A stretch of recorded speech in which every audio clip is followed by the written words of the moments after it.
Everyone, welcome to the face the test platform. तो ये lecture के अंदर हम मॉलिक्यूलर बेसिस ऑफ इनहेरिटेंस के नीट के पीवाईक्यूज डिस्कस करने वाले हैं of last 37 years, that is 1988 से लेके 2024 तक जितने भी पीवाईक्यूज पूछे गए हैं वो हम डिस्कस करेंगे। तो ये सीरीज का ये पार्ट 4 है। इसके पहले भी मैंने पार्ट 1, पार्ट 2, पार्ट 3 में बाकी के पीवाईक्यूज सॉल्व कर रखे हैं। तो इसके अंदर हम rest of the PYQs discuss करेंगे। About me, I am Shantanu Kolle, advanced biology expert. I have also taught and mentored more than 5,000 students. Also, I have also prepared them for various entrance exams, including national level PhD biology entrance exams. और बहुत सारे बच्चे जो है मेरे वो Eicher, IIT, NIT के अंदर PhD भी कर रहे हैं।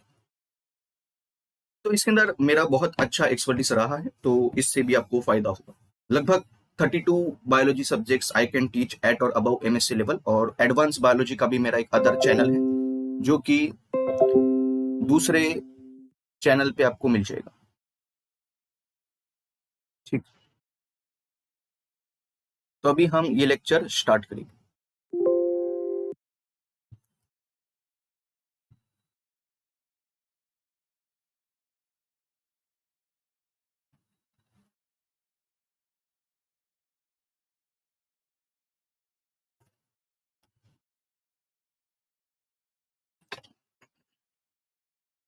तो देखते हैं क्वेश्चन नंबर 1। क्वेश्चन नंबर 1 में दिया है the salient features of genetic code are the code is palindromic, UGA codon act as initiator codon, the code is unambiguous and specific, the code is nearly universal. Choose the most appropriate answer from the option given below. Palindromic sequence का मतलब यह है कि आप अगर उसको left to right पढ़ो या फिर राइट टू लेफ्ट पढ़ो तो वो एक जैसे ही आपको नजर आएगा। फॉर एग्जाम्पल, अगर मैं ये शब्द लिखूं मैडम, तो अगर मैं आप इसको अगर आप लेफ्ट टू राइट पढ़ोगे तो ये फिर भी मैडम होगा। नीचे से अगर आप इसको लेफ्ट टू राइट पढ़ोगे फिर भी ये क्या होगा, सेम होगा। वैसे ही हम इको R1 का सीक्वेंस ले सकते हैं जो आपका रिस्ट्रिक्शन एंडोन्यूक्लियस है GAATTC, तो वो 6 बेस पेयर कटर होता है। इसका कॉम्प्लीमेंट्री करोगे तो ये भी आपका क्या आ जाएगा, GAATTC। तो अगर आप इसको लेफ्ट टू राइट पढ़ोगे तो भी ये GAATTC है, नीचे के स्टैंड से राइट टू लेफ्ट पढ़ोगे तो भी ये GAATTC है। ऐसे सीक्वेंसेस को हम बोलते हैं पैलिंड्रोमिक सीक्वेंस। तो क्या आपको जेनेटिक कोड पैलिंड्रोमिक लगता है या नहीं लगता? ये पैलिंड्रोमिक नहीं है, क्योंकि हम अगर कोडॉन की बात करें तो 5 प्राइम टू 3 प्राइम में आपका AUG स्टार्ट कोडॉन आएगा, और अगर मैं नीचे के स्टैंड से इसको लिखूं तो ये CAU आता है। तो ये कौन से भी एंगल से पैलिंड्रोमिक नहीं है।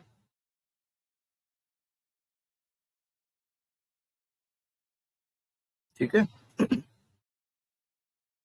तो ये तो हो ही नहीं सकता। UG is initiation codon, initiation codon आपका AUG होता है, UGA तो स्टॉप कोडॉन है, तो B गया। तो आंसर ही मिल गया आपको ऑप्शन C एंड D। सी में दिया है कि द कोड इज अनएम्बिगुअस। ठीक है, अनएम्बिगुअस मतलब एकदम क्लियर, कि उसमें कोई भी तरीके का कंफ्यूजन नहीं होना चाहिए। तो ये आपका कोड अनएम्बिगुअस होता है और स्पेसिफिक होता है। फॉर एग्जांपल, अगर आपको मिथियोनिन अमीनो एसिड बनाना है तो आपको AUG स्टार्ट कोडॉन ही वहां पे चाहिए होगा, तो ही मेरा मिथियोनिन अमीनो एसिड बनेगा, वरना मेरा वो मिथियोनिन अमीनो एसिड नहीं बनेगा। ठीक है, तो कोड स्पेसिफिक होगा, अनएम्बिगुअस होगा, और कोड जो है नियरली यूनिवर्सल होगा। फॉर एग्जांपल, अगर हम बैक्टीरिया की भी अगर बात करें तो बैक्टीरिया के अंदर भी AUG स्टार्ट कोडॉन से आपका मिथियोनिन अमीनो एसिड बनता है। प्लांट्स के अंदर, एनिमल के अंदर, ह्यूमन के अंदर भी AUG स्टार्ट कोडॉन से आपका मिथियोनिन ही बनेगा। Although there are some changes कि कोई अमीनो एसिड आपका या फिर कोई कोडॉन जो है आपका दूसरा अमीनो एसिड बना ले, कुछ कुछ चेंजेस है, लेकिन नियरली यूनिवर्सल है। ये 100% यूनिवर्सल नहीं बोला है, ये नियरली यूनिवर्सल बोला है। तो यहाँ पे आपको ये एज इट इज रट्टा मार लेने हैं। Salient features of genetic code, ये अनएम्बिगुअस वाला टर्म, स्पेसिफिक वाला टर्म और नियरली यूनिवर्सल वाला टर्म, ये एज इट इज आपको याद रख के जाना। तो इसका आंसर क्या हो जाएगा, C and D। Select the correct statements about sickle cell anaemia. Normal RBC का जो शेप होता है ये बायकॉन्केव शेप होता है। बायकॉन्केव शेप का भी एक वजह है कि जब मैं ये RBCs को ब्लड वेसल से पास करूं तो ये बायकॉन्केव शेप वाले RBC जो है वो आराम से पास हो सकते हैं, लेकिन जैसे ही ये RBC का शेप सिकल शेप में कन्वर्ट हो जाए तो हो सकता है कि ये ब्लड वेसल के अंदर आपका जो सिकल शेप वाला जो आरबीसी होगा वो स्टक हो जाएगा, या फिर फ्रिक्शन की वजह से वो आगे मूव नहीं करेगा, जिसकी वजह से बाकी के ब्लड सेल जो है यहाँ पे एक्यूमुलेट हो सकते हैं। इससे फिर प्रॉब्लम आ सकता है, ऑक्सीजन ट्रांसपोर्ट में इंटरफेरेंस आ सकता है। इसीलिए सिकल सेल एनीमिया से आपको लैक ऑफ ऑक्सीजन भी देखने को मिलेगा इनसाइड द बॉडी। इसके अंदर पूछा यह है कि there is a change in gene for beta globin gene. हमको हीमोग्लोबिन का स्ट्रक्चर पता है सभी को, ये हेटेरोटेट्रामर होगा, इसमें 2 अल्फा चेन होंगे और 2 बीटा चेन होगा। ठीक है, तो अल्फा चेन जो है एक पर्टिकुलर जीन से एनकोड किया जाएगा, बीटा ग्लोबिन जीन जो है ये चेन जो है ये एक पर्टिकुलर जीन से एनकोड किया जाएगा। ठीक है, तो अगर हम सिकल सेल की बात करें तो यहाँ पे आप देख सकते हैं कि नॉर्मल जीन के अंदर ये सीक्वेंस होता है GAGCTC। इसका जब मैं ट्रांसलेशन करूंगा तो ये अगर मैं नीचे का 3 प्राइम टू 5 प्राइम कंसीडर करूं और ऊपर का 5 प्राइम टू 3 प्राइम कंसीडर करूं, तो 3 प्राइम टू 5 प्राइम वाले को हम टेम्पलेट मानते हैं, और इसके कॉम्प्लीमेंट्री जो बनेगा वो है मेरा 5 prime to 3 prime mRNA। CTC का कॉम्प्लीमेंट्री करोगे तो GAG नजर आएगा। ये GAG कोड करेगा किसको? ग्लूटामिक एसिड को, और ये 6th पोजीशन की बात चल रही है इन HbA पेप्टाइड।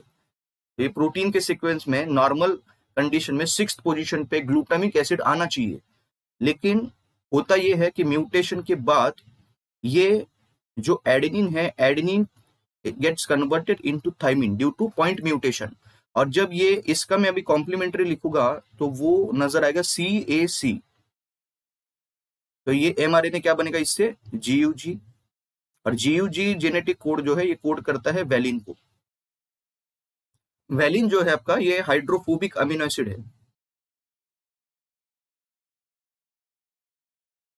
होता यह है कि जब मैं ग्लूटामिक एसिड जो है आपका ये नेगेटिवली चार्ज अमीनो एसिड है, कुछ कुछ चीजें देखो ये हालांकि आपके लेवल पे नहीं है, लेकिन यहां से क्वेश्चन आ सकता है क्योंकि कंपटीशन बढ़ चुकी है, और ये बायोमोलिक्यूल्स वाले चैप्टर में अगर आपको अमीनो एसिड दे रखे हैं तो थोड़े बहुत इन डेप्थ क्वेश्चन भी आ सकते हैं।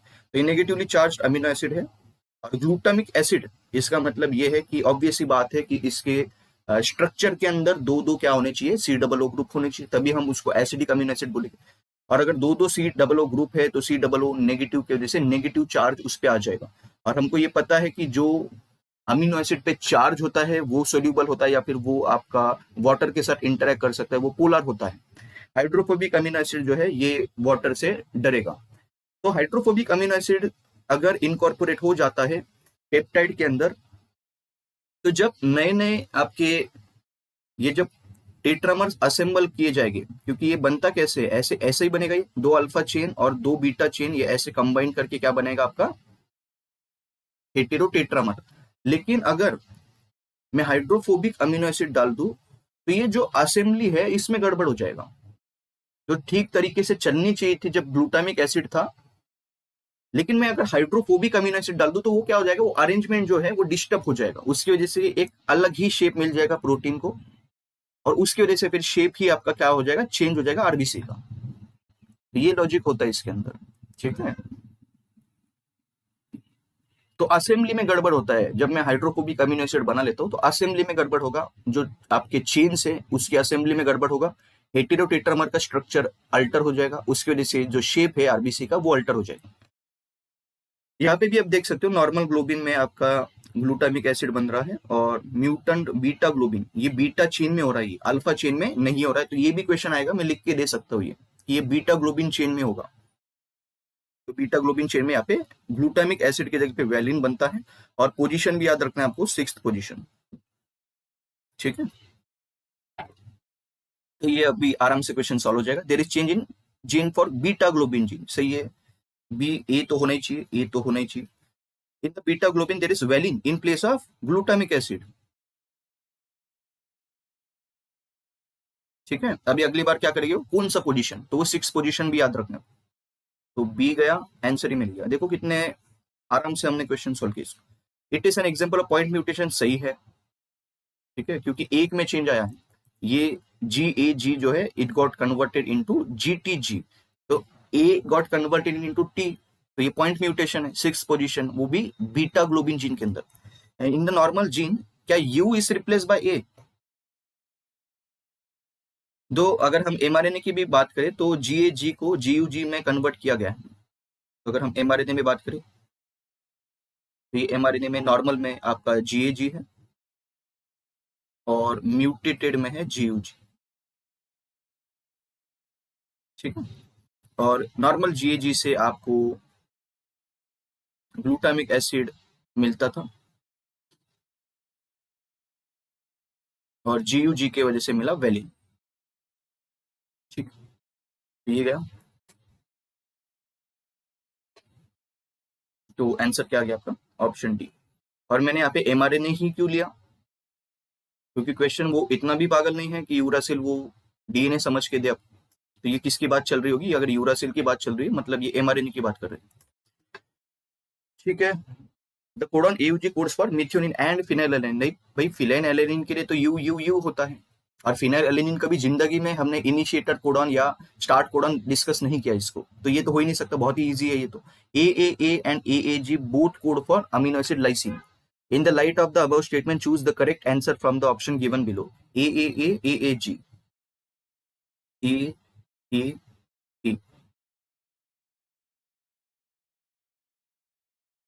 तो लाइसिन है, AAG लाइसिन है, तो ये दोनों कोड करते हैं लाइसिन के लिए।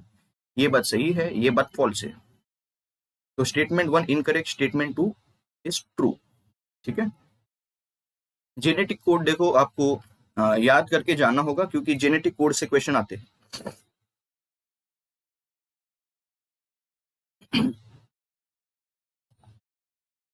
ठीक। Under which of the following condition there will be no change in the reading frame of following mRNA? No change. आपने ये फ्रेमशिफ्ट म्यूटेशन में पढ़ा होगा कि अगर मैं एक बेस को इंसर्ट या डिलीट करूं तो चेंज आएगा, दो बेस को इंसर्ट या डिलीट करूं तो चेंज आएगा, लेकिन मैं अगर मल्टीपल ऑफ 3 में किसी चीज को इंसर्ट कर रहा हूं या डिलीट कर रहा हूं तो उसमें चेंज नहीं आता है फ्रेम शिफ्ट के अंदर। यहाँ पे भी अगर आप देखोगे तो ये बहुत शानदार डायग्राम है। इसके अंदर देखो, नॉर्मल कंडीशन में ये चीज है, AUG start codon, AAG, UUU, GGC, UAA। यहाँ पे देखो मैंने क्या किया, AUG नॉर्मल रखा, AAG के बाद मैंने UUU से U निकल दिया, तो इस कंडीशन में भी UUG और GCU ये फ्रेम में शिफ्ट हो गया। इनिशियल कंडीशन में UUU से फिनाइलएलानिन और GGG से आपका ग्लाइसिन बनना चाहिए था, लेकिन एक बेस अगर निकल गया तो वो 3 आपके जो न्यूक्लियोटाइड है वो भी इस तरीके से बनेंगे, एक का प्रॉब्लम होगा। उसकी वजह से जहां से मैंने म्यूटेशन किया है उसके बाद फ्रेम में अगर गड़बड़ी आ जाए तो आगे सारे कोड अमीनो एसिड जो है वो गलत इनकॉर्पोरेट किए जाएगी। वैसे अगर मैं यहाँ पे एक्स्ट्रा यू डाल दूं तो फिर उस कंडीशन में देखो क्या हो रहा है, AUG के बाद AAG होना चाहिए था नॉर्मल कंडीशन में, AUG के बाद मैं अगर U डाल दूं तो वो UAA, ये तो स्टॉप कोडन ही बन गया। ये तो आपका जो ट्रांसलेशन है वो ही रुक जाएगा, क्योंकि स्टॉप कोडन पहले ही आ गया आपका। ये भी कंडीशन हो सकती है, या फिर मैं अगर यू की जगह पे कोई दूसरा अमीनो एसिड डाल दूं, फॉर एग्जांपल अगर मैं मान के चलूं C डाल दूं तो CAA, ठीक है। तो AAG की जगह पे अभी CAA होगा और फिर GUU होगा, तो इसके बाद वाले सारे अमीनो एसिड जो है आपके वो चेंज हो जाएगी। लेकिन यहाँ पे अगर आप देखोगे अगर मैंने 3 का कोडन निकल दिया, AUG के बाद AAG निकल दिया, तो सिर्फ AAG वाला जो अमीनो एसिड है वो नहीं बनेगा, बाकी के तो सारे के सारे नॉर्मल बन रहे हैं। ये देखो मिथियोनिन नॉर्मल बन रहा है, फिर फिनाइलएलानिन था वो भी बन रहा है, ग्लाइसिन भी बन रहा है। ये देखो मिथियोनिन, फिनाइलएलानिन, ग्लाइसिन, सिर्फ लाइसिन नहीं बना मेरा, तो इसमें फ्रेम में गड़बड़ी नहीं आई। यहाँ पे सिर्फ एक अमीनो एसिड नहीं बना क्योंकि मैंने एक कोडॉन निकल दिया, तो ये 3 है, मतलब ये मल्टीपल ऑफ 3 का है।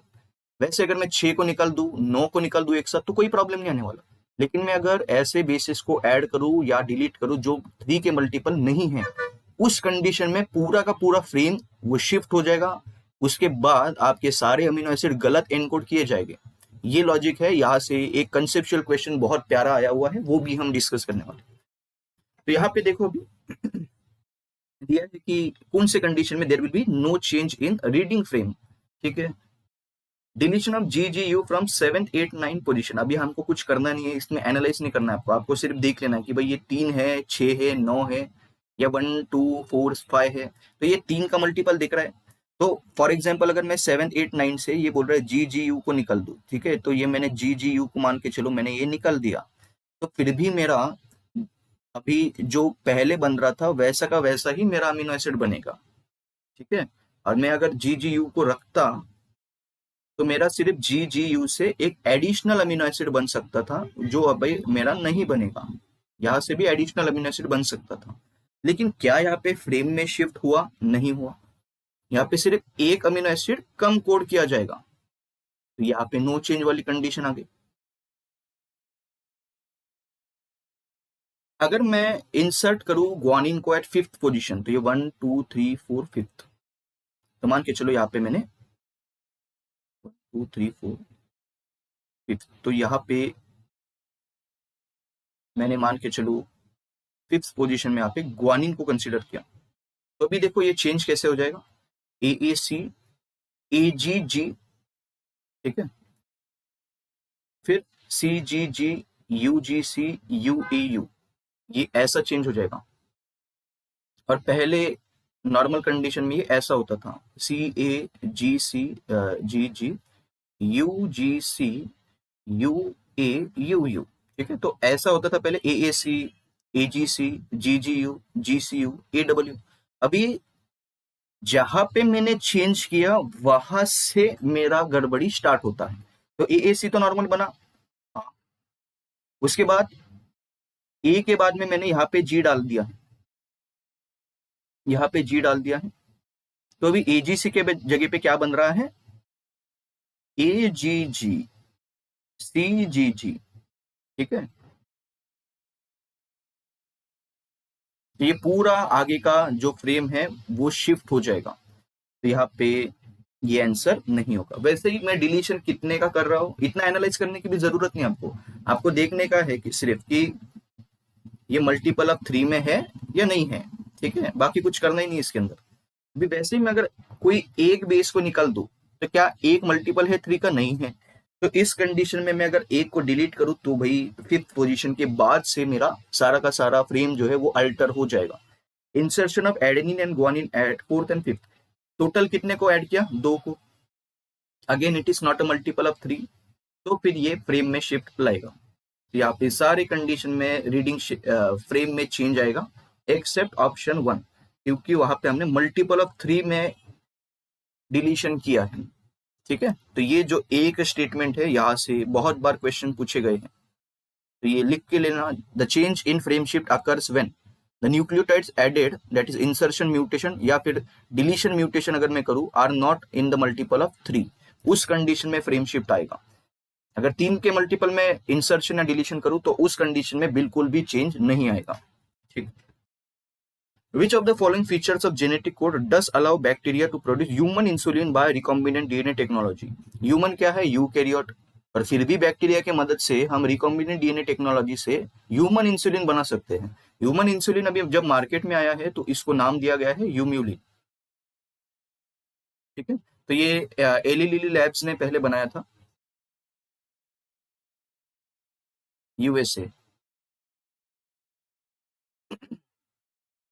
तो ऐसा कैसे हो सकता है कि प्रोकैरियोट अलग है, यूकैरियोट अलग है, फिर भी बैक्टीरिया जो है अपना इंसुलिन बना सकता है उसके बॉडी के अंदर? क्योंकि हमने एक चीज पढ़ी थी कि genetic code is nearly universal. अभी ह्यूमन इंसुलिन ये क्या है? ये प्रोटीन है।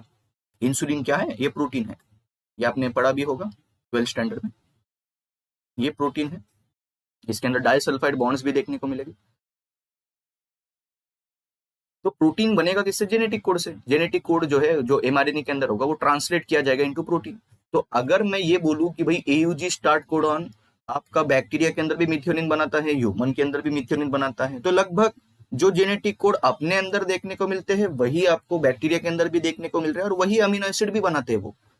तो उस कंडीशन या वो प्रॉपर्टी की वजह से आपका जो ह्यूमन इंसुलिन बैक्टीरिया के अंदर बनेगा वो भी आपका यूज किया जा सकता है फॉर यूज इन ह्यूमन। तो इस कंडीशन में आंसर क्या होगा? Genetic code is nearly universal, इसीलिए हम बैक्टीरिया के अंदर अपना प्रोटीन भी बना सकते हैं। क्या ऐसा होगा कि जेनेटिक कोड स्पेसिफिक है इसलिए बैक्टीरिया के अंदर अपना इंसुलिन बनेगा? नहीं, ये मोर अप्रोप्रिएट नहीं है, नॉट एम्बिगुअस भी नहीं हो सकता, रिडंडेंट भी नहीं होगा यहाँ पे, ठीक है। नियरली यूनिवर्सल है, इसलिए प्रोकैरियोट होने के बावजूद वो यूकैरियोट का बना सकता है, क्योंकि उसका एयूजी, अपना एयूजी तो है, वो सेम अमीनो एसिड को कोड करता है। तो यहाँ पे आंसर हो जाएगा option D. If there are 999 bases in an mRNA that code for a protein with 333 amino acids and the base at position 901 is deleted such that the length of RNA become 998 bases, how many codons will be altered? ठीक है, तो जो मैंने आपको frame shift वाला बताया था, ये वही बहुत ही शानदार वहां से अप्लाइड क्वेश्चन पूछा गया आपको। ठीक है, देखते हैं। टोटल बेसिस हम लिख लेंगे, आराम से क्वेश्चन सॉल्व करेंगे, ठीक है। तो टोटल बेसिस कितने दे रखे आपको? 999, ठीक है। हमको पता है कि अगर मैं इसको 3 से डिवाइड करूं, क्योंकि 3 बेस से एक कोडन बनता है, तो अगर मैं डिवाइड करूं तो टोटल कोडन कितने बनने चाहिए मेरे? 333 कोडन बनने चाहिए। हमको पता है कि 1 कोडन जो है ये एक अमीनो एसिड को कोड करता है,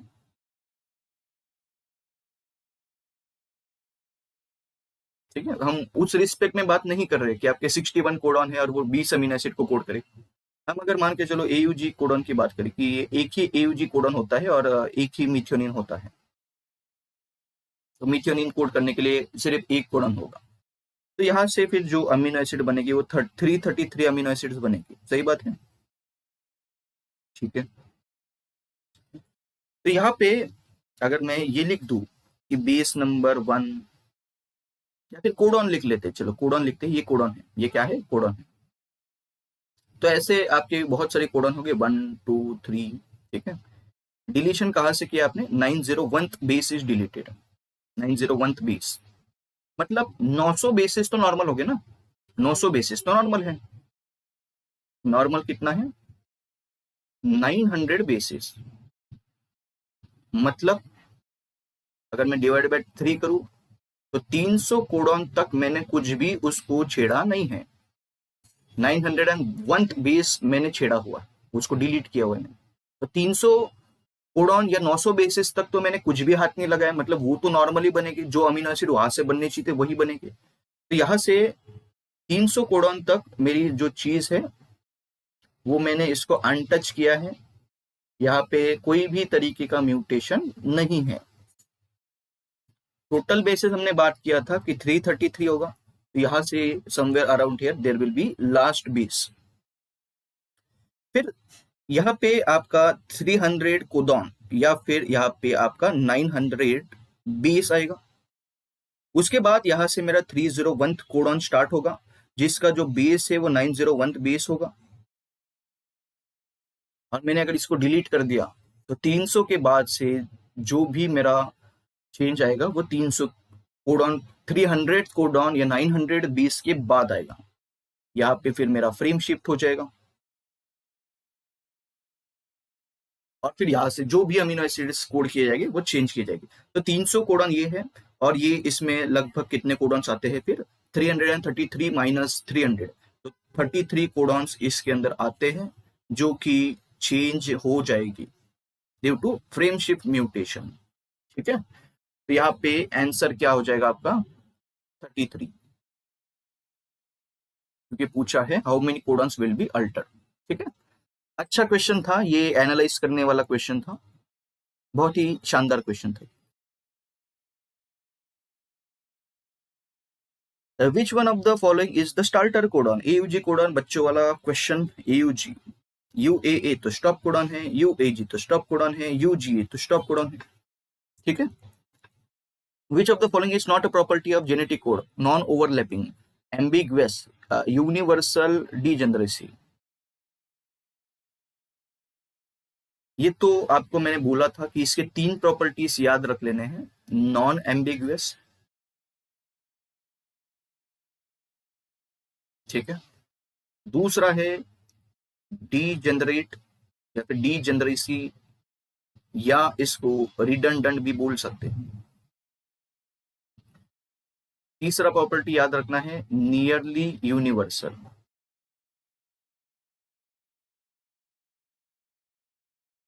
और फोर्थ प्रॉपर्टी याद रखना है कि ये नॉन ओवरलैपिंग है। और इसमें कोई भी तरीके का पंक्चुएशन मार्क्स ये सब नहीं होता है। इसको 3-3 के फॉर्म में ही हम उसको पढ़ते हैं, तो यहाँ पे कोई ओवरलैपिंग वाली चीज नहीं होगी। ठीक है, ये चारों आपको ध्यान में रखने हैं। तो यहाँ पे एम्बिगुअस नहीं, नॉन एम्बिगुअस अगर होता तो आपका ये प्रॉपर्टी होता। तो एम्बिगुअस आपका प्रॉपर्टी नहीं है। एम्बिगुअस मतलब something which is not clear. आपका AUG कोडॉन मिथियोनिन कोड करता है, ये सब कुछ क्लियर है, सब कुछ सिस्टमेटिक है, इसलिए एम्बिगुअस आंसर नहीं होगा। नॉन ओवरलैपिंग तो ये प्रॉपर्टी है, यूनिवर्सल भी प्रॉपर्टी है, डीजेनरेसी भी property. The one aspect which is not a salient feature of a genetic code is its being degenerate। अभी हमने देखा degenerate तो प्रॉपर्टी है, एम्बिगुअस प्रॉपर्टी नहीं है, यूनिवर्सल भी इसका प्रॉपर्टी है, और जेनेटिक कोड आपका स्पेसिफिक भी होता है। तो ये एक और प्रॉपर्टी लिख लो भाई, स्पेसिफिक। अगर आप ये प्रॉपर्टीज या वर्ड्स याद करके जाते हैं तो इससे बाहर क्वेश्चन नहीं आएगा salient feature of genetic code के ऊपर। ठीक है, ये प्रॉपर्टीज आप याद कर लो जेनेटिक कोड के। आप खुद देख सकते हैं वही प्रॉपर्टीज एज इट इज आपके उन्होंने दे रखे हैं। Whose experiments cracked the DNA and discovered unequivocally that a genetic code is a triplet। Hershey and Chase ने तो वो बैक्टीरियोफाज वाला एक्सपेरिमेंट दिया था, ठीक है, आपको याद होगा तो। और इसमें उन्होंने ये कोशिश की थी बताने की कि DNA इज जेनेटिक मटेरियल, और ये प्रूव भी किया गया था। तो बैक्टीरियोफाज वाला इन्होंने दिया था। मॉर्गन का तो TH मॉर्गन का तो लिंकेज का था एक्सपेरिमेंट। बीडल एंड टैटम ने 1 जीन और 1 एंजाइम वाला दिया था। हालांकि अभी ये इसको हम चेंज कर देते हैं into 1 gene 1 polypeptide hypothesis.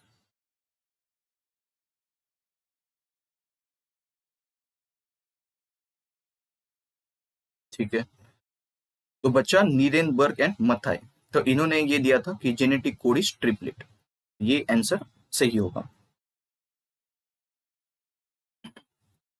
What is not true for genetic code, it is nearly universal. देखो अभी ये वापस से रिपीट किया गया है, हाँ नियरली यूनिवर्सल है। डीजेनरेट है, हाँ इट इज अनएम्बिगुअस।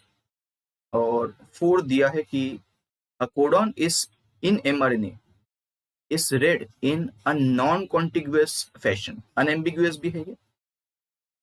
non-contiguous मतलब not continuous। non-contiguous का मतलब है it is not read in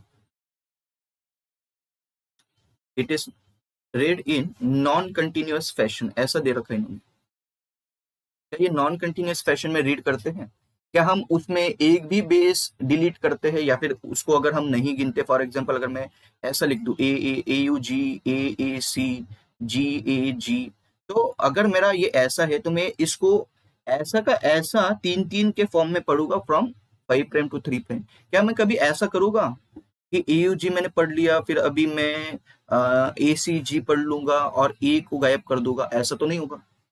मैं जो भी पढ़ूंगा उसको मैं कंटिन्यूअसली पढ़ूंगा, कॉन्टिग्युअस फैशन में पढ़ूंगा, नॉन कॉन्टिग्युअस फैशन में नहीं पढ़ूंगा। तो ये भी अच्छा क्वेश्चन है। बच्चों को अगर नॉन कॉन्टिग्युअस का मीनिंग समझ में नहीं आया तो ये क्वेश्चन उनसे रह जाएगा। तो नॉन कॉन्टिग्युअस याद रखना है, नॉन कॉन्टिग्युअस मतलब नॉन कंटिन्यूअस। ठीक है, तो ये याद रख लेना। Which one of the following pairs of codon is correctly matched with their function or the signal for the particular amino acid? ठीक है, UAG UGA ये तो करेक्टली मैच है। ठीक है, ये तो स्टॉप कोडन होता है, ये तो हलवा क्वेश्चन निकला। ये तो ये तीनों क्या है, स्टॉप कोडन, जो कोई भी अमीनो एसिड को कोड नहीं करे। ACG आपका मिथेनिन को कोड नहीं करता। ठीक है, ACG आपका मिथेनिन को कोड नहीं करता। यहाँ पे फिर ल्यूसीन भी नहीं होगा। ये आपके गलत है। अगर आप ये जेनेटिक कोड वाले चार्ट में देखोगे तो ये आपको गलत नजर आएगी। तो करेक्ट आंसर क्या है? Option D. After a mutation at a genetic locus the character of an organism changes due to change in। ये तो सिकल सेल वाला हमने बात किया था कि उसमें किस तरीके से पॉइंट म्यूटेशन है 6th position of beta globin gene में, GAG को GUG में अगर मैं कन्वर्ट कर देता हूं तो उस कंडीशन में वैलिन को इनकॉर्पोरेट किया जाता है इंस्टेड ऑफ ग्लूटामिक एसिड, और उसके वजह से मेरा जो प्रोटीन का स्ट्रक्चर है, हीमोग्लोबिन प्रोटीन का स्ट्रक्चर, वो चेंज हो जाता है। ठीक है, क्योंकि आपने glutamic acid which is your polar amino acid उसको hydrophobic amino acid that is valine में चेंज कर दिया, और जब आपके अलग अलग beta chains, beta and alpha chains जब असेंबल करेगी हीमोग्लोबिन बनाने के लिए, तो वो असेंबली जो है उसमें गड़बड़ी आ जाएगी। अगर पेप्टाइड चेन्स की असेंबली में गड़बड़ी आ जाएगी तो प्रोटीन स्ट्रक्चर में गड़बड़ी आ जाएगी। तो स्ट्रेट फॉरवर्ड आंसर क्या होता है, प्रोटीन स्ट्रक्चर। प्रोटीन स्ट्रक्चर में गड़बड़ी आई, इसलिए हीमोग्लोबिन प्रोटीन का जो असेंबली है वो ठीक तरीके से नहीं चल पाया, और ठीक तरीके से आपका वो बाइकॉन्केव शेप भी नजर नहीं आएगा। उसके कंडीशन में आपको दूसरा ही शेप नजर आएगा आरबीसी का, जो कि हो जाएगा आपका sickle cell shape. DNA replication में चेंज आने after a mutation at a genetic locus the character of an organism changes due to change in, character की बात कर रहे हैं नहीं, डीएनए रेप्लिकेशन नहीं होगा, क्योंकि डीएनए रेप्लिकेशन में अगर चेंज आता भी है तो ऑब्वियसली बात है कि वहां पे उसको रिपेयर भी किया जाएगा by proof reading activity of DNA polymerase, या फिर आपका कोई डीएनए रिपेयर एंजाइम्स जो है उसको ठीक कर सकते हैं आफ्टर रेप्लिकेशन, उसमें अगर कोई गलती आती है तो। प्रोटीन सिंथेसिस पैटर्न का इसमें तो कुछ लेना देना नहीं है, ये ट्रांसलेशन का पैटर्न की बात कर रही है, और वैसे ही ट्रांसक्रिप्शन के पैटर्न की भी यहाँ पे कोई लेना देना नहीं है। यहाँ पे बहुत ही अप्रोप्रिएट आंसर है प्रोटीन स्ट्रक्चर, जो कि मैंने आपको with the help of example समझा, ये आपने देख लिया। In mutational event when adenine is replaced by guanine it is a case of, देखो कुछ नहीं करना है इसके अंदर, आपको सिर्फ एक चीज ध्यान में रखना है, ये स्ट्रक्चर भी आप उसको स्किप कर सकते हैं। एडेनिन को अगर मैं ग्वानिन से रिप्लेस करूं, या फिर चलो इजी वे में हम समझते हैं, एक प्यूरिन, प्यूरिन हमको पता होनी चाहिए प्यूरिन कौन कौन है, एडेनिन एंड ग्वानिन। पिरिमिडिन कौन कौन है, साइटोसिन एंड थाइमिन। अगर मैं एक प्यूरिन को दूसरे प्यूरिन से रिप्लेस करूं, मतलब एडेनिन है, एडेनिन के जगह पे मैंने ऐसा म्यूटेशन लाया कि वहां पे ग्वानिन आ गया, तो ये प्यूरिन था, म्यूटेशन के बाद ये ग्वानिन में कन्वर्ट हो गया, ये भी प्यूरिन है। तो अगर प्यूरिन को प्यूरिन से रिप्लेस किया गया तो उसको मैं बोलता हूं ट्रांजिशन म्यूटेशन। वैसे ही यहाँ पे अगर मैं देखूं, तो अगर ये साइटोसिन है, ये साइटोसिन पिरिमिडिन है, तो एक पिरिमिडिन को अगर मैं दूसरे पिरिमिडिन में कन्वर्ट करूं तो ये हो जाएगा ट्रांजिशन म्यूटेशन। तो purine to purine, pyrimidine to pyrimidine, the replacement is known as transition mutation.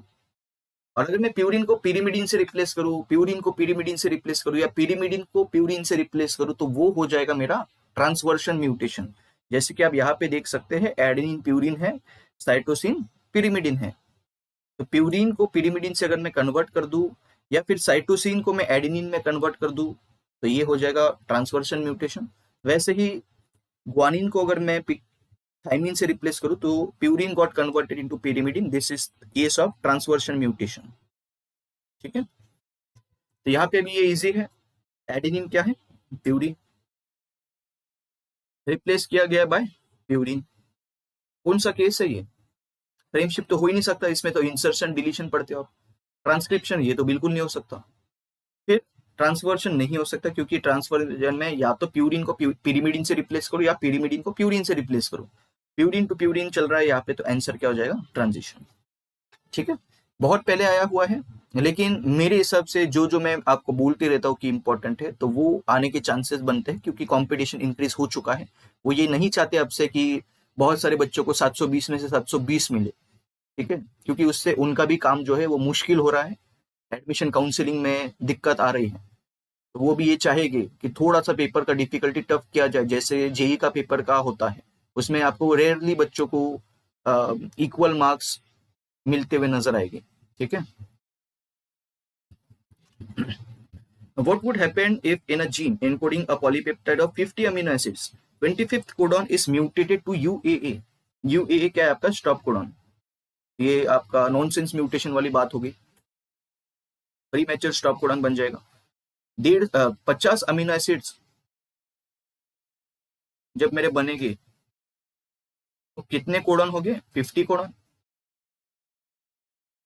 कितने बेसिस हो गए, 150 बेसिस। ठीक है, अगर मैं ऐसा लिख दूं कोडॉन को, कोडॉन नंबर 1 2 3, इस तरीके से 25th को मैंने म्यूटेट किया ना, तो 24th कोडॉन तो नॉर्मल है ना मेरा, 24 कोडॉन तो नॉर्मल है। 25th से मैंने क्या किए हैं, चेंजेस लाए हैं। इसका मैंने क्या किया है, यहाँ पे चेंज लाया है, उसको मैंने UAA में कन्वर्ट किया बाय पॉइंट म्यूटेशन। फिर इसके बाद जो टोटल बेसिस, टोटल कोडॉन कितने होने चाहिए थे, 50। तो 24 अमीनो एसिड, यहाँ पे तो ये सारा खेल नॉर्मल है, मैंने यहाँ पे छुआ तक नहीं किसी को, तो यहाँ से जो 24 अमीनो एसिड बनेगी वो नॉर्मल बनेगी।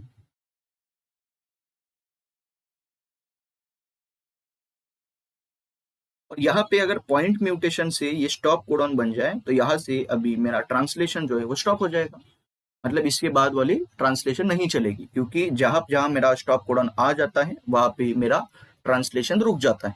तो यहाँ पे प्रोटीन इनकम्प्लीट बनेगा, ऐसे प्रोटीन को हम ट्रंकेटेड प्रोटीन बोलते हैं, और ये प्रोटीन के अंदर आपको सिर्फ 24 अमीनो एसिड्स ही नजर आएगी।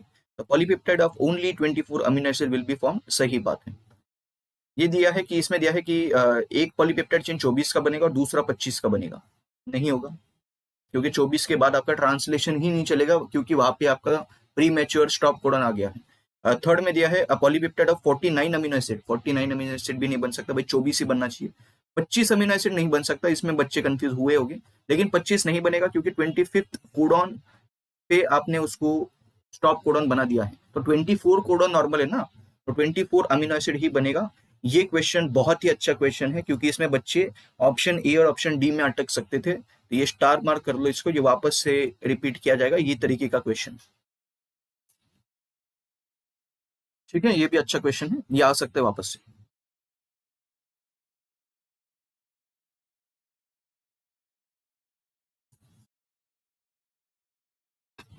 Which one of the following triplet codes is correctly matched with its specificity for an amino acid in protein synthesis or as start or stop codon? Start codon में तो AUG आता है, start codon में कौन आएगा, AUG, और stop में कौन आएगा, UAA, UAG, UGA। तो स्टार्ट में AUG आना चाहिए, स्टॉप में मैंने देख लिया, मैंने ये बता दिया, UAA, UAG और UGA ये आना चाहिए। फिर आपको देखना है ल्यूसिन टायरोसिन। ल्यूसिन का अगर हम बात करें तो leucine CUU, CUC, CUA, CUG। UGU किसके लिए होता है, UGU, UGU, UGU तो सिस्टीन के लिए होता है, ये सिस्टीन के लिए होगा, तो ये भी नहीं होगा, तो आंसर मिल गया आपको UAC। UAC की अगर हम बात करें तो UAC टायरोसिन, टायरोसिन सही है आपका, ठीक है। तो correct answer is option D. Degeneration of genetic code is attributed to the, degeneracy होता क्यों है, डीजनरेसी क्यों होगा, वोबल हाइपोथेसिस के लिए। और वोबल हाइपोथेसिस किसके बीच में चलता है, third nucleotide of mRNA and first nucleotide of एंटीकोडन। यहाँ पे अगर हम बात करें तो ये देखो, ये mRNA चल रहा है यहाँ पे 5 प्राइम टू 3 प्राइम डायरेक्शन में, और अगर मान के चलो यहाँ पे कोई मैं कोई भी अगर रैंडम लिख लू GUA ऐसा कोडन लिख दूं मैं, तो ए के कॉम्प्लीमेंट्री आपके हिसाब से बताओ कौन आना चाहिए ऊपर, यूरासिल आना चाहिए, ठीक है।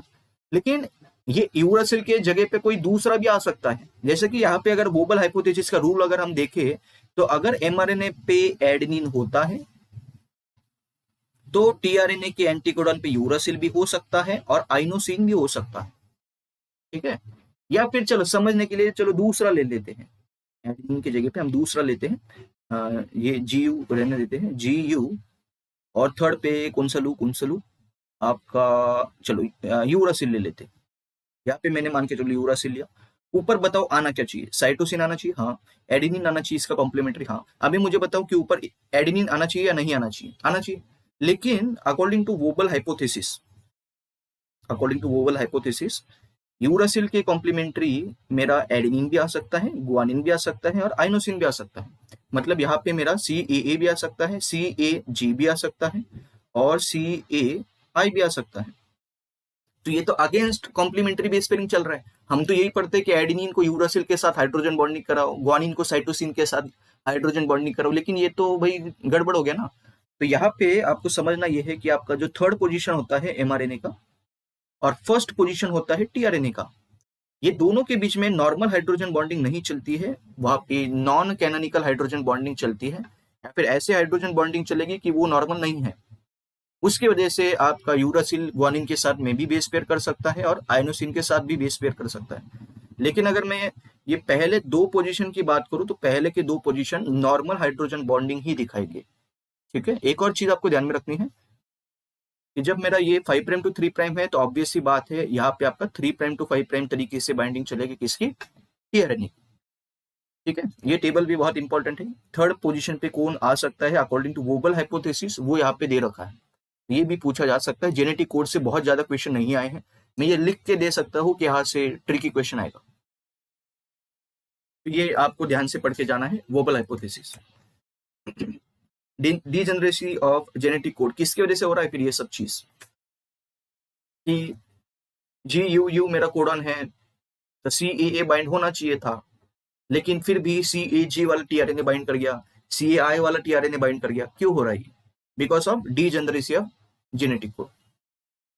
तो फर्स्ट मेंबर ऑफ कोडन नहीं, सेकंड नहीं, एंटर नहीं, ये सिर्फ गड़बड़ हो रहा है थर्ड मेंबर ऑफ कोडन की वजह से, बिकॉज ऑफ वोबल हाइपोथेसिस। ठीक है, in the genetic code dictionary how many codons are use to code for all the 20 amino acid. Essential amino acid कितने होते हैं? 20। हम बाकी के भी पढ़ते हैं, हालांकि बाद में हमने ये डिस्कस किया कि टोटल 22 अमीनो एसिड्स आपके कंसिडर किए गए हैं। 21st अमीनो एसिड आपका सेलेनोसिस्टीन है और 22nd अमीनो एसिड आपका पायरोलिडोन है। ठीक है, तो ये बाद में 21st और 22nd अमीनो एसिड भी डिस्कवर किए गए। ठीक है, सेलेनोसिस्टीन अपने बॉडी में होता है, कुछ एंजाइम्स के अंदर भी सेलेनोसिस्टीन होता है उनके एक्टिव साइट पे, लेकिन पायरोलिडोन जो है वो अपने अंदर देखने को नहीं मिलता, जो कि आपका 22nd अमीनो एसिड। ठीक है, तो टोटल 22 अमीनो एसिड्स होते हैं एसेंशियल वाले। तो यहाँ पे अगर हम बात करें तो कितने कोडन होगी 20 एसेंशियल अमीनो एसिड को बनाने के लिए? टोटल प्रोटीन कोडिंग कोडॉन्स कितने हैं? 61। टोटल होते हैं 64, लेकिन 3 स्टॉप कोडॉन होते हैं जो कोई भी अमीनो एसिड को कोड नहीं करता। तो 64 माइनस 3 अगर मैं कर दूं तो कितना हो जाएगा? 61। ठीक है, ये चार्ट में 64 है, उसमें से 3 तो मेरे वेस्ट हो गए क्योंकि ये स्टॉप कोडॉन है, कोई भी अमीनो एसिड को कोड नहीं करेगा। तो 64 माइनस 3 61, ये 61 कोडॉन से आपके बाकी के 20 अमीनो एसिड बनते हैं। Out of 64 codon 61 code for 20 types of amino acid, it is called.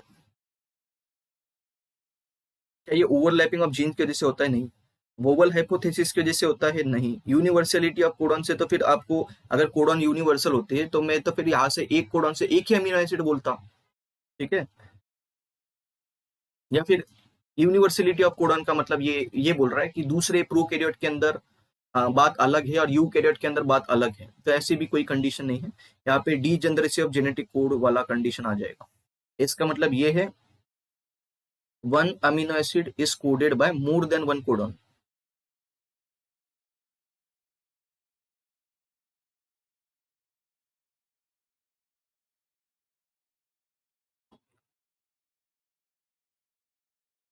अगर हम यहाँ पे बात करें पिछले कंडीशन में,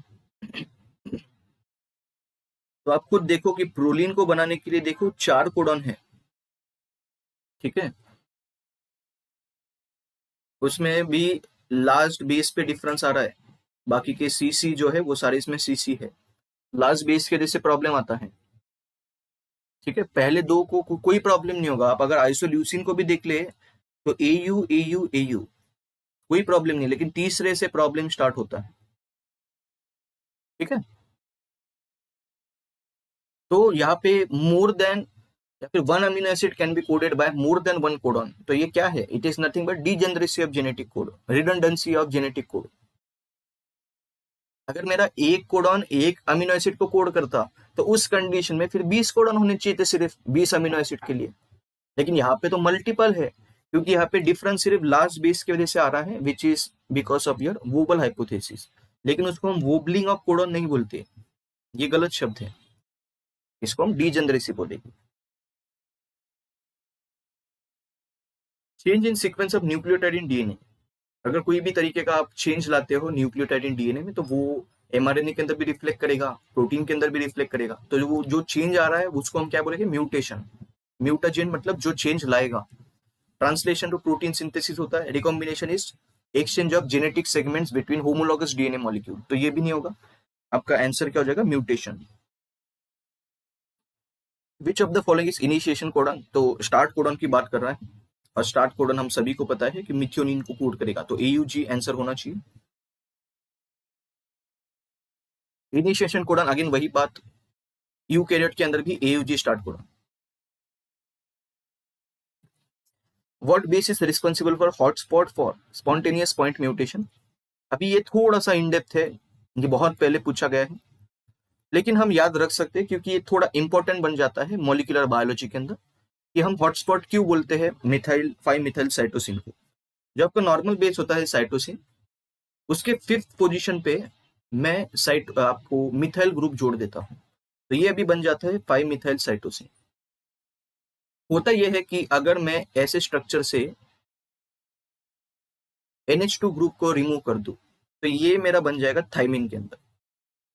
अगर मेरा ये कन्वर्जन होता है कि 5-मिथाइल साइटोसिन के डीअमाइनेशन से अगर थाइमिन बन जाता है, तो थाइमिन तो नॉर्मल बेस है ना, आपके बॉडी को तो यही लगेगा कि भाई थाइमिन है, थाइमिन तो नॉर्मल बेस है, कोई भी तरीके का अल्टरेशन या चेंज नहीं है बेस के अंदर। तो आपका जो DNA रिपेयर मशीनरी जो होता है वो भी इसको फिर रिपेयर नहीं करता, क्योंकि उसको लगता है कि थाइमिन ही रिप्लेस हो, तो थाइमिन तो नॉर्मल बेस है। लेकिन बाद में पता चलता है कि वहां पे मिसमैच देखने को मिलेगा। ठीक है, बहुत ज्यादा इनडेप्थ भी आपको नहीं पढ़ना है क्योंकि आपके लेवल पे ये नहीं है। आपको सिर्फ ये याद रखना है कि ये हॉटस्पॉट हम 5-मिथाइल साइटोसिन को इसलिए बोलते हैं क्योंकि अगर ये 5-मिथाइल साइटोसिन का अगर मैं डीअमाइनेशन कर दूं, तो फिर मेरा वो थाइमिन में कन्वर्ट हो जाएगा। क्लियर है? तो यहाँ पे ये आप डायरेक्टली भी इसको याद रख के जा सकते हैं, ये पूछा जा सकता है। तो codons causing chain termination, stop codon कौन होगा, UAA, UAG, UGA। नहीं होगा, ये नहीं होगा, ये नहीं होगा। कोडॉन में कभी थाइमिन आएगा ही नहीं जिंदगी में। ठीक है, तो आंसर क्या हो जाएगा, बी। अगेन बच्चों वाला क्वेश्चन, UAG स्टॉप कोडॉन होगा आपका। ठीक है, कौन कौन से होगा, UAA, UAG, UGA। if the codons are, भाई कोडॉन में थाइमिन कब से आना स्टार्ट हो गया। ठीक है, if the DNA codons are, ये दिया है, and the cytosine base is inserted at the beginning, then which of the following will result. Cytosine मैंने यहाँ पे डाला है। जब नॉर्मल कंडीशन होती है तो क्या होता है आंसर, ATG, ATG, ATG। अभी क्या होगा अगर मैं ऐसा डाल दूं, अभी क्या होगा, अभी ये CAT हो जाएगा, ये GAT हो जाएगा, ये GAT हो जाएगा, और एक G बचेगा। तो CAT, GAT, GAT, एक G बचेगा। तो आंसर क्या हो जाएगा, फर्स्ट। नॉनसेंस म्यूटेशन तो यहाँ पे होगा ही नहीं। नॉनसेंस म्यूटेशन मतलब ऐसा म्यूटेशन कि जिसके वजह से स्टॉप कोडॉन आ जाए। तो स्टॉप कोडॉन तो यहाँ पे ऐसे भी देखने को नहीं मिल रहा है आपको। ये भी चीज नहीं होगी, ये भी चीज नहीं होगी, आपका आंसर है first. Anticodon is an unpair triplet of bases in an exposed position of. Anticodon कहाँ से निकलेंगे, टीआरएनए से। कोडॉन कहाँ पे होते हैं, mRNA पे। तो एंटीकोडॉन कहाँ पे होगा, टीआरएनए पे। ये तो बहुत हलवाई क्वेश्चन था ये तो। Initiation codon of protein synthesis, start codon. Start codon क्या है, AUG। Again easy question. Corona first deciphered the triplet codon, ये भी आपको याद रख के जाना है, बहुत पहले पूछा गया लेकिन ये याद रख के जाना है आपको। इसका आंसर है cysteine and valine. As it is directly याद करके जाना है, इसमें कोई लॉजिक आपको ध्यान में नहीं रखना है। यहाँ पे ये एज इट इज याद रख के जाना है। In the genetic dictionary there are 64 codons. क्या टोटल 64 अमीनो एसिड होते हैं, नहीं, ये तो टोटल 20 होते हैं। 64 टाइप ऑफ टीआरएनए, नहीं, टोटल मेरे पास 20 टाइप्स होते हैं। ठीक है,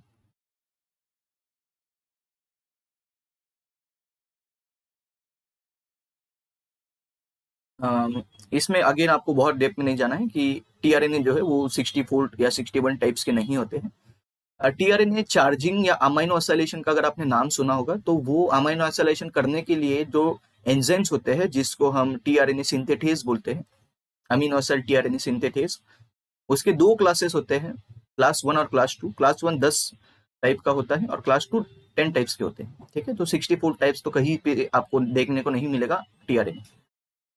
there are 44 nonsense codon and 20 sense codon, ये भी नहीं होगा। नॉनसेंस कोडॉन मतलब ये स्टॉप कोडॉन की बात कर रहे हैं।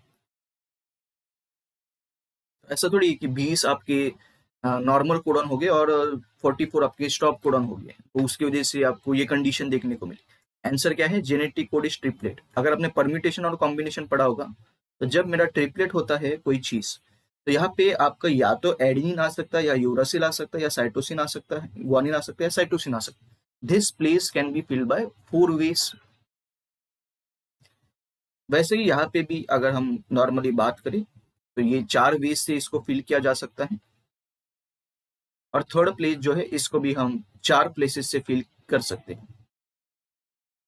तो टोटल कॉम्बिनेशन की अगर मैं बात करूं कि टोटल, जब मैं ये कंसिडर करके चलूं कि एक कोडॉन 3 बेसिस का बना हुआ है, तो टोटल 64 कॉम्बिनेशंस मेरे आ सकते हैं। इसलिए 64 कॉम्बिनेशन देखने को मिले। वो ये भी पूछ सकते हैं अगली बार कि अगर जेनेटिक कोड मेरा डबलेट होता तो कितने कॉम्बिनेशन बनते। तो डबलेट के लिए कैसे करते हैं आप, A U G C, A U G C 4 multiplied by 4, तो 16 ही आपकी कॉम्बिनेशन बनती। अगर ये क्वार्टेट होता तो, मतलब अगर जेनेटिक कोड आपका 4 बेसिस का होता, तो टोटल कितने कॉम्बिनेशन बनते आपके, 64 मल्टीप्लाइड बाय 4 कर दो आप, 256। तो 256 कॉम्बिनेशन बनते आपको जेनेटिक कोड में फॉर कोडिंग 20 अमीनो एसिड। तो ये भी चीज पूछ सकते हैं, इसको आप स्टार मार्क कर लेना। ये बहुत ही शानदार क्वेश्चन आएगा यहाँ से। पहली बात, ये 1990 में पूछा है, तो आप खुद बताओ कि यहाँ से आने के चांसेस बनते हैं या नहीं बनते। और ये क्वेश्चन का जो हम कंसेप्ट देख रहे हैं, तो यहाँ से आने के पूरे चांसेस बन सकते हैं अगली बार। जेनेटिक कोड कंसिस्ट ऑफ, उसमें तो सब कुछ होता है, एडिनिन होता है, यूरासिल होता है, साइटोसिन होता है, ग्वानिन होता है। हम अगर 64 कोडॉन्स की बात करें, तो उसमें तो हमको सारे बेसिस देखने को मिले। ऐसा एक भी बेस छोटा नहीं है कि वहां पे यूरासिल देखने को ही नहीं मिला 64 कॉम्बिनेशन में, या एडेनिन देखने को ही नहीं मिला पूरे टेबल में, या ग्वानिन देखने को नहीं मिला, या साइटोसिन देखने को नहीं मिला। तो वहां पे सारे बेसिस आपको देखने को मिलेंगे। The process of translation of mRNA to protein begin as soon as, ठीक है। जैसे ही आपका स्मॉल सब यूनिट बन जाता है राइबोसोम का, ये स्मॉल सब यूनिट पे जैसे ही आपका इनिशिएटर टीआरएनए मिथियोनिन लेके आता है और वो पी साइट पे बाइंड करता है, तो यहीं से मेरा इनिशिएशन स्टेप स्टार्ट हो जाता है, ठीक है। हम वेट नहीं करेंगे कि बड़ा सब यूनिट आके बाइंड करे। जैसे ही स्मॉल सब यूनिट ऑफ राइबोसोम एनकाउंटर करेगा एमआरएनए को, वो स्टार्ट हो जाएगा, ठीक है। हालांकि यहाँ से स्टार्ट नहीं होगा, इसका अगला स्टेप जो है वो एमआरएनए का बाइंडिंग होगा। एमआरएनए का बाइंडिंग जब एमआरएनए राइबोसोम के साथ होगा स्मॉल सब यूनिट का, ये जो टेढ़ा टीआरएनए दिखाया है वो सीधा हो जाएगा। ये टेढ़ा अभी इसलिए दिखाया है क्योंकि there is no mRNA yet, ठीक है। जब मेरा अगले स्टेप में मान के चलो इस तरीके का मेरा एमआरएनए आएगा 5 प्राइम टू 3 प्राइम में, और अगर मेरा यहाँ पे एयूजी स्टार्ट कोडन है, तो यहाँ पे 3 प्राइम टू 5 प्राइम में इस तरीके से बाइंड करेगा, और यहाँ पे फिर आंसर हो जाएगा यूएससी। तो जब मैं एमआरएनए लाऊंगा तब ये सीधा हो जाएगा, मेरा खड़ा हो जाएगा ये, ठीक है। और फिर मेरा ट्रांसलेशन स्टार्ट हो जाएगा इनिशिएशन वाला। तो ये सही बात है। Large unit of ribosome encounter mRNA नहीं, एनकाउंटर कौन करेगा एमआरएनए को, एनकाउंटर कौन करेगा, large subunit, sorry small सब unit. Both the subunit join together to bind with mRNA. देखो ये जो है, ये हालांकि नो डाउट ये ट्रांसलेशन यहाँ से प्रोसीड होता है, लेकिन स्टार्ट कहाँ से होगा वो पूछा है इन्होंने, बिगिन एज सुन एज।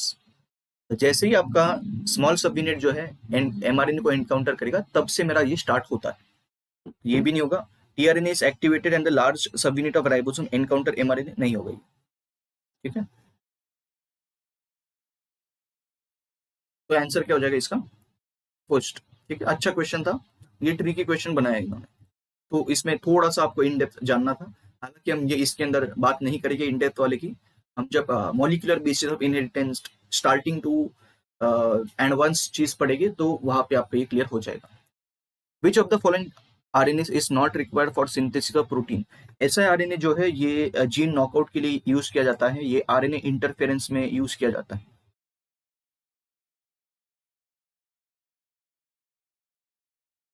तो ये जीन साइलेंसिंग के लिए यूज किया जाए। तो ये आपका प्रोटीन सिंथेसिस के लिए रिक्वायर्ड नहीं है। एमआरएनए तो चाहिए, टीआरएनए चाहिए, आरआरएनए चाहिए, क्योंकि आरआरएनए नहीं हुआ तो इसके बिना राइबोसोम नहीं बनता। राइबोसोम बनाने के लिए 2/3 पोर्शन जो है राइबोसोम का वो आरआरएनए से बनता है। टीआरएनए अगर नहीं हुआ तो कोई भी अमीनो एसिड किसी पे भी बाइंड नहीं कर पाएगा। एमआरएनए नहीं हुआ तो टीआरएनए अकेला क्या करेगा वहां।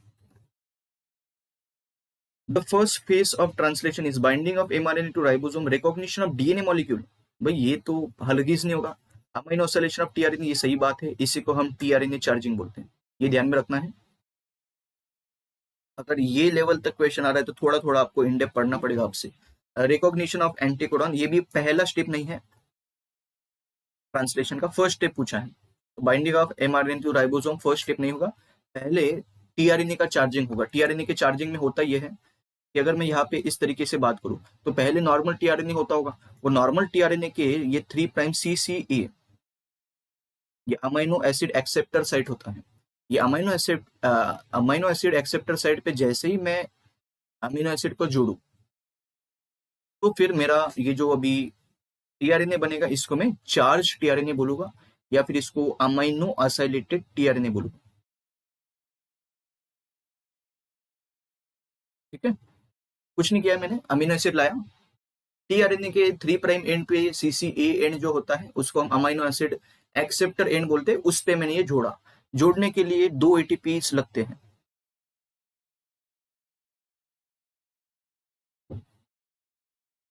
2 ATPs are required for tRNA charging. ये ध्यान से याद रख लेना है, यहाँ पे जीटीपी नहीं लगेगा, यहाँ पे एटीपी लगेगा। यहाँ से क्वेश्चन आएगा, यहाँ से सिर्फ वही बच्चा सॉल्व कर पाएगा कि जिन्होंने ये पढ़ा है। ठीक है, तो वो एडवांस बायोलॉजी एक्सपर्ट ही समझा सकता है आपको। बाकी के लोगों ने तो अभी तक 11-12 स्टैंडर्ड के बाहर उन्होंने दुनिया देखी ही नहीं अभी तक। ठीक है, तो वो डिपेंड करेगा कि आप किससे पढ़ते हो। तो ठीक है, ये इसका आंसर क्या हो जाएगा, ऑप्शन सी।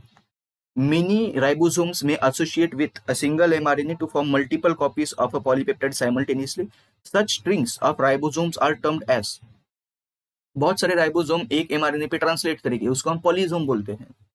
पॉलीहेड्रल बॉडी नहीं, प्लास्टिडोम नहीं, न्यूक्लियोसोम तो भाई ये तो आपका कॉम्पेक्शन के अंदर आ जाएगा, डीएनए कॉम्पेक्शन के अंदर, तो ये भी नहीं होगा, पॉलीजोम इसका आंसर हो जाएगा। ठीक है, ये देख सकते हैं आप कि ये आपका डीएनए है, डीएनए का ट्रांसक्रिप्शन होगा तो एमआरएनए बनेगा। यही एक एमआरएनए जो यहाँ पे एक्सपोज्ड है, इसके ऊपर आपके राइबोसोम जो है वो ट्रांसलेट करेंगे अपॉन एमआरएनए। तो ये सारे जो है इसको हम क्या बोलेंगे, पॉलीजोम। बहुत सारे राइबोसोम से एक पर्टिकुलर एमआरएनए के धागे के ऊपर। ठीक है, यहाँ पे भी आप देख सकते हैं, ये आपका एमआरएनए है, और ये एक एमआरएनए पे देखो कितने सारे राइबोसोम से, और वो एक साथ आपके ट्रांसलेशन कॉज करवा रहे हैं। इसी को हम बोलते हैं पॉलीजोम, या इसको पॉलीराइबोसोम भी बोलते हैं, इसको हम पॉलीराइबोसोम भी बोलते हैं। ठीक है,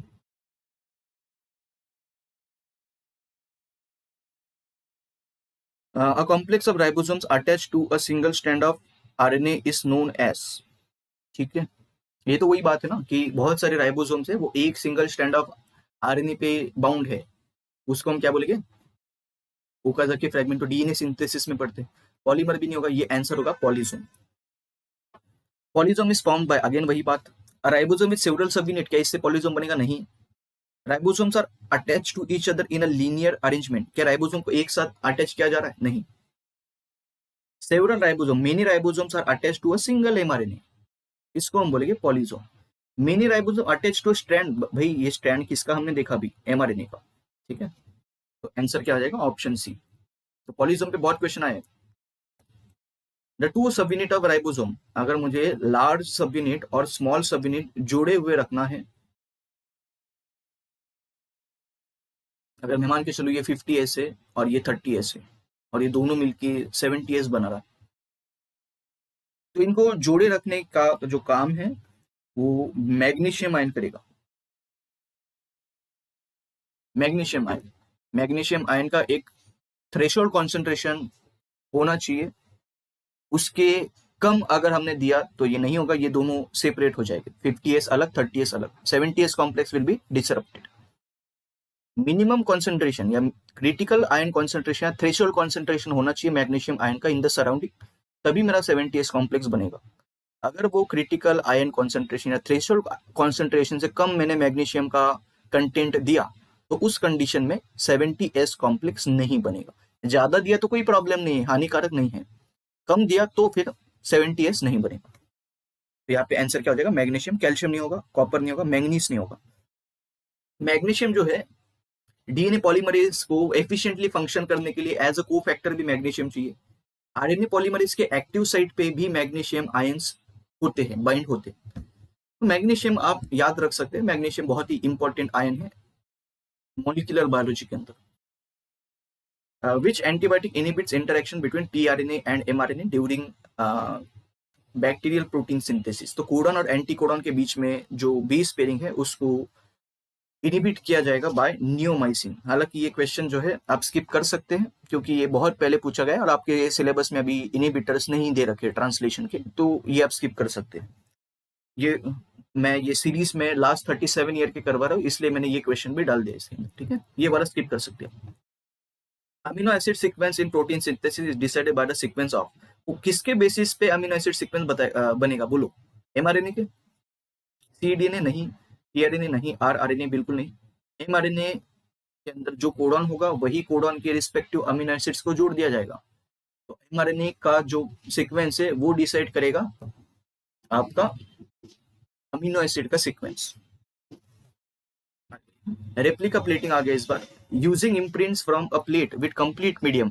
कंप्लीट मीडियम मतलब सारे न्यूट्रिएंट जो कि चाहिए एक बैक्टीरिया को ग्रो करने के लिए, उसको हम बोलेंगे complete medium. And carrying bacterial colonies, you can select streptomycin resistant mutants and prove that such mutation do not originate as adaptation. This imprints need to be used. Replica plating अभी हम यहाँ पे बहुत ज्यादा डेप्थ में नहीं देखेंगे क्योंकि ये अलग कंसेप्ट है पूरा। यहाँ पे सिर्फ अगर मैं ये समझो कि रेप्लिका प्लेटिंग टेक्निक में क्या होता है कि मैं इस तरीके से एक स्टेराइल वेलवेट क्लोथ बांध देता हूँ एक ब्लॉक के ऊपर, और फिर ये जो है मैं आपके जो कॉलोनीज मैंने ग्रो किए हैं बैक्टीरिया की, जिसको हम मास्टर प्लेट बोलते हैं, ये कंप्लीट मीडियम पे सारे न्यूट्रिएंट्स देके मैं कुछ कॉलोनीज को ग्रो करूंगा, फिर इसको मैं इस तरीके से प्रेस करूंगा तो ये कॉलोनीज का प्रिंट इसके ऊपर आ जाएगा, और फिर न्यू फ्रेश पेट्री डिश के ऊपर मैं उसको 2 बार ऐसे छापे दूंगा, ठीक है।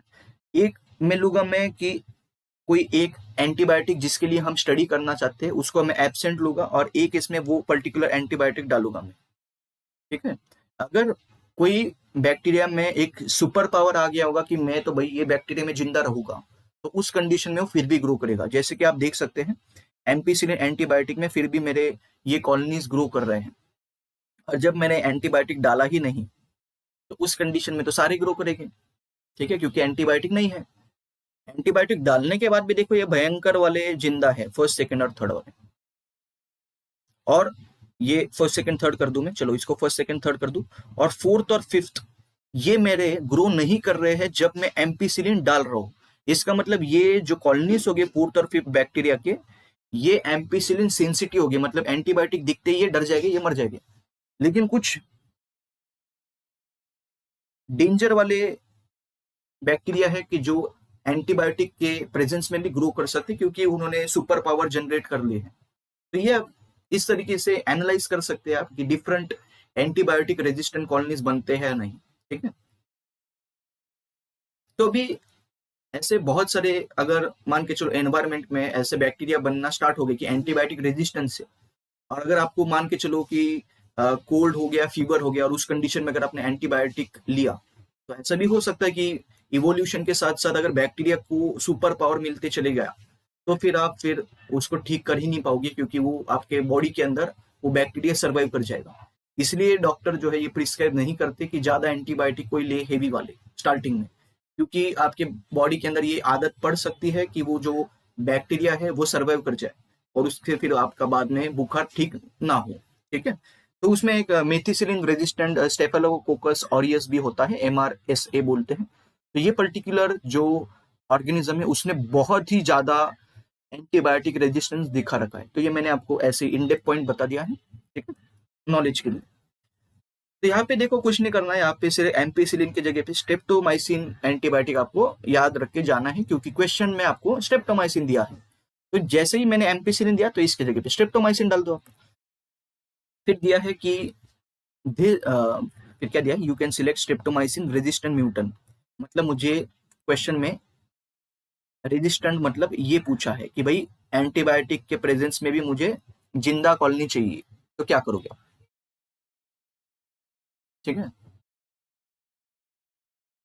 तो मैं इस कंडीशन में जब स्ट्रेप्टोमाइसिन डालूंगा तभी मुझे स्ट्रेप्टोमाइसिन रेजिस्टेंट कॉलोनीज देखने को मिलेंगे या नहीं मिलेगी? तभी देखने को मिलेगा ना। तभी ये जब ग्रो कर गए तो मैं तभी बोलूंगा कि ये भाई एंटीबायोटिक रेजिस्टेंट कॉलोनीज है। इजी है।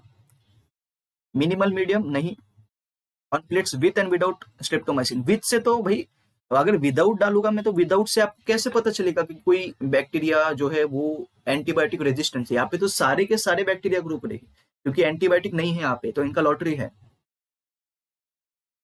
तो ये नहीं हो सकता। मिनिमल मीडियम मतलब सिर्फ उतने ही न्यूट्रिएंट्स डालू कि जिससे आपके बैक्टीरिया सर्वाइव कर जाए।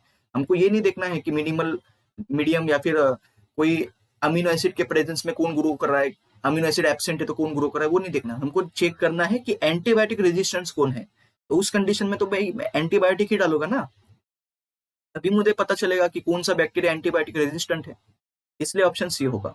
विदाउट से, अगेन विदाउट से क्या हो रहा है, सारे के सारे ग्रो करेंगे। Even antibiotic sensitive colonies will also grow as well as antibiotic resistant भी ग्रो करेगा। आपको ये दोनों में से कैसे पता चलेगा फिर कि कौन सा सेंसिटिव है कौन सा रेजिस्टेंट है? ये पता चलेगा ही नहीं आपको। ये तो तब पता चलेगा ना जब मैं एक सेपरेट प्लेट लूंगा और वहां पे मैं सिर्फ एंटीबायोटिक रेजिस्टेंट को ग्रो करूंगा, और फिर ये दोनों का मैं जो छापे हैं वो चेक करूंगा कि कौन सा वाला मिसिंग है। जो वाला मिसिंग है एंटीबायोटिक डालने के बाद मुझे पता चल जाएगा कि वो कॉलोनी एंटीबायोटिक सेंसिटिव है, ठीक है, और जो ग्रो करेगा वो एंटीबायोटिक रेजिस्टेंट है, ठीक है। तो आंसर क्या हो जाएगा, C. Protein synthesis in an animal cell occur only on ribosome attached to nuclear envelope and endoplasmic reticulum, only on ribosome present in nucleolus as well as in cytoplasm। तो ये तो आपको एक चीज तो पता ही है कि आपका प्रोटीन सिंथेसिस साइटोप्लाज्म में तो चलना ही चाहिए। ये दोनों में साइटोप्लाज्म नाम है ही नहीं, ऐसा हो ही नहीं सकता, ठीक है। न्यूक्लियस के अंदर तो आपका ट्रांसक्रिप्शन चलता है। तो साइटोप्लाज्म और माइटोकॉन्ड्रिया में आपने ये पढ़ा होगा कि वहां पे भी आपको सेपरेट राइबोसोम्स देखने को मिलेंगे। तो वो राइबोसोम अगर प्रेजेंट है तो ऑब्वियस सी बात है एक खास वजह से दिया होगा ना माइटोकॉन्ड्रिया के अंदर राइबोसोम। जैसे क्लोरोप्लास्ट के अंदर होते हैं वैसे राइबोसोम्स माइटोकॉन्ड्रिया के अंदर भी होते हैं। तो वो माइटोकॉन्ड्रियल जीन्स को क्या कर सकते हैं, ट्रांसलेट कर सकते हैं। यूजुअली ये देखने को मिलता है कि मदर के कुछ जीन्स जो है जो वो चाइल्ड के अंदर जाते हैं तो वो यूजुअली माइटोकॉन्ड्रिया से ही भेजे जाते हैं, तो उसको माइटोकॉन्ड्रियल इनहेरिटेंस बोलते हैं, ठीक है। तो उस कंडीशन में ये ऑप्शन डी सही हो जाएगा। During translation initiation in prokaryote GTP molecule is included या needed in formation of formyl methionine tRNA, binding of 30S sub unit of ribosome with mRNA. इसको कोई भी तरीके का एनर्जी नहीं लगता। Association of 30S mRNA with formyl methyl mRNA. देखो ये formation of formyl methyl tRNA मतलब टीआरएनए चार्जिंग की बात कर रहे हैं। टीआरएनए के 3 prime end that is amino acid attachment site पे आपका मिथ्योनिन जोड़ दिया जाएगा, तो इसको हम टीआरएनए चार्जिंग बोलेंगे या इसको अमाइनो एसिलेशन प्रोसेस बोलेंगे। और ये चीज होने के लिए 2 एटीपी यूज होते हैं, जीटीपी यूज नहीं होगा। Association of 30S mRNA with formyl methionine tRNA, ये सही बात है। एसोसिएशन ऑफ 50S सब unit of ribosome with initiation complex नहीं, ठीक है, ये नहीं होगा। यहाँ पे मैंने डायग्राम दे रखी है। होता यह है कि सबसे पहले ये जो टीआरएनए है IF2 बाउंड टू जीटीपी के साथ ये बाउंड होता है, और IF2 बाउंड टू जीटीपी जो है ये टीआरएनए को लेके आता है। ये टीआरएनए को लेके आने के लिए IF2 नाम का फैक्टर होता है जो कि जीटीपी के साथ एसोसिएटेड होता है, और इसको लाने के लिए एनर्जी लगती है in the form of GTP. तो यहाँ पे आंसर क्या हो जाएगा, option C. The RNA that pick up specific amino acid from amino acid pool in the cytoplasm to ribosome during protein synthesis। तो कौन सा आरएनए अमीनो एसिड को पिक करेगा बताओ। टीआरएनए चार्जिंग पढ़ा, अमाइनो एसिलेशन पढ़ा, तो किसका होगा, टीआरएनए। तो यही उठाएगा किसको, amino acid, by the process of tRNA charging या amino acylation. Which of the following step of translation does not consume high energy phosphate bond। ठीक है, वो एनर्जी यूज नहीं करेगा। ट्रांसलोकेशन को एनर्जी लगती है, इसको जीटीपी लगता है। अमाइनो एसिलेशन को एटीपी लगता है, अमाइनो एसिड एक्टिवेशन को एटीपी लगेगा।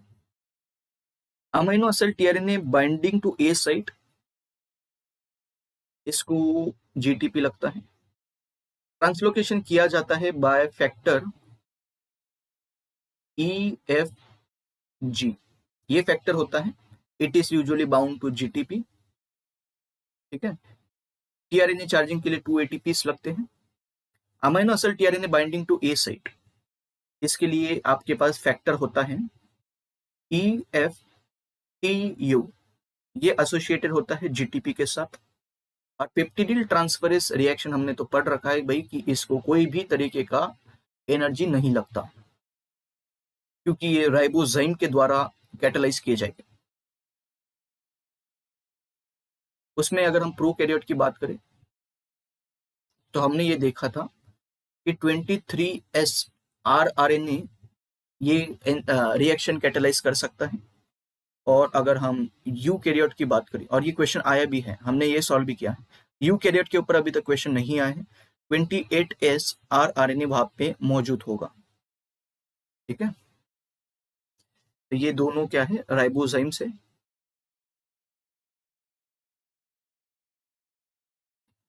ये कैटालाइज करेगी फॉर्मेशन ऑफ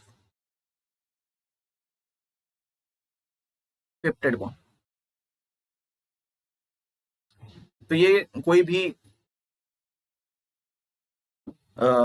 एनर्जी नहीं लेगा, तो ये नो एनर्जी रिक्वायर्ड वाली कंडीशन है। बाकी के आप ये फैक्टर्स याद रख सकते हैं, जैसे कि यहाँ पे मैंने आपको बताया कि ये पेप्टिडिल टीआरएनए को लाने के लिए IF2 फैक्टर आता है, जो कि जीटीपी के साथ आता है, और जीटीपी हाइड्रोलिसिस से ही उसको एनर्जी मिलती है कि वो ये मिथ्योनिन वाला टीआरएनए को वो ला सके। वैसे ही यहाँ पे अगर आप देखोगे तो ट्रांसलोकेशन स्टेप करने के लिए एक फैक्टर होता है EFG बाउंड टू जीटीपी, जिसका हाइड्रोलिसिस होने के बाद एक स्टेप ये स्मॉल और लार्ज सब यूनिट एक स्टेप अहेड मूव करता है। ठीक है, और एक फैक्टर होता है, यहाँ पे तो फैक्टर की रिक्वायरमेंट नहीं है, ये आपका पेप्टाइड बॉन्ड फॉर्मेशन है, तो it is catalysed bye enzyme या राइबोजाइम 23S rRNA, इसके पास ही ये एक्टिविटी होती है, इसको कोई भी तरीके का एनर्जी नहीं लगता। ठीक है, हालांकि इतना ये थोड़ा वन स्टेप मैंने बात की है क्योंकि ये बहुत पहले पूछा गया है, लेकिन बहुत ज्यादा भी इसके अंदर आपको नहीं पढ़ना। जो जो इंपॉर्टेंट चीज है भाई वो तो पढ़ के जानी चाहिए, हम रिस्क नहीं ले सकते। ठीक है, अगर आपको सिर्फ इतना भी पता है कि कौन सा फैक्टर बाइंड होता है, ठीक है, ये प्रोकैरियोट की बात की मैंने, यूकैरियोट की बात आपको कभी नहीं पूछेंगे वो, तो प्रोकैरियोट में आप ये फैक्टर्स याद रख के जा सकते हैं। ठीक है, और ये 2-3 डायग्राम आप सिर्फ याद रख के जा सकते हैं, इससे अगर क्वेश्चन आए इन डेप्थ तो वो सिर्फ आपसे बनेगा। In protein synthesis, the polymerization of amino acid involve 3 steps. Which one of the following is not involved in polymerization of protein? मतलब प्रोटीन सिंथेसिस में इन्वॉल्व नहीं है। टर्मिनेशन तो होता है, इनिशिएशन भी होता है, इलोंगेशन भी होता है, ट्रांसक्रिप्शन तो अलग प्रोसेस है, यहाँ पे डीएनए से आरएनए बनाते हैं। ठीक है, प्रोटीन सिंथेसिस में ट्रांसक्रिप्शन का कोई भी लेना देना या लॉजिक नहीं है। Because most of the amino acid are represented by more than one codon, the genetic code is, मतलब एक अमीनो एसिड को कोड करने के लिए बहुत ज्यादा कोडॉन्स भी हो सकते हैं, मतलब ये डीजनरेसी वाली बात है। ठीक है, ये भी हमने ऑलरेडी देख लिया। ट्रांसलेशन का प्रोसेस के अंदर क्या होगा, प्रोटीन सिंथेसिस, राइबोसोम सिंथेसिस नहीं होता, डीएनए सिंथेसिस तो डीएनए रेप्लिकेशन में होता है।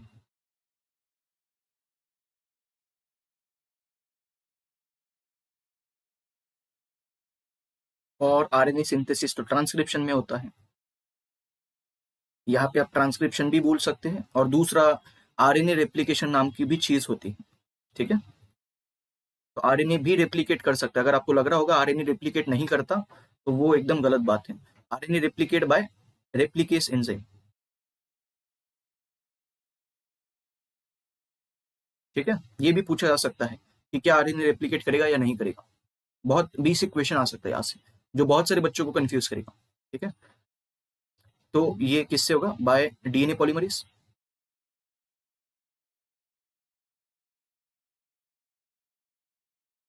और ट्रांसक्रिप्शन होगा बाय आरएनए पॉलीमरेज।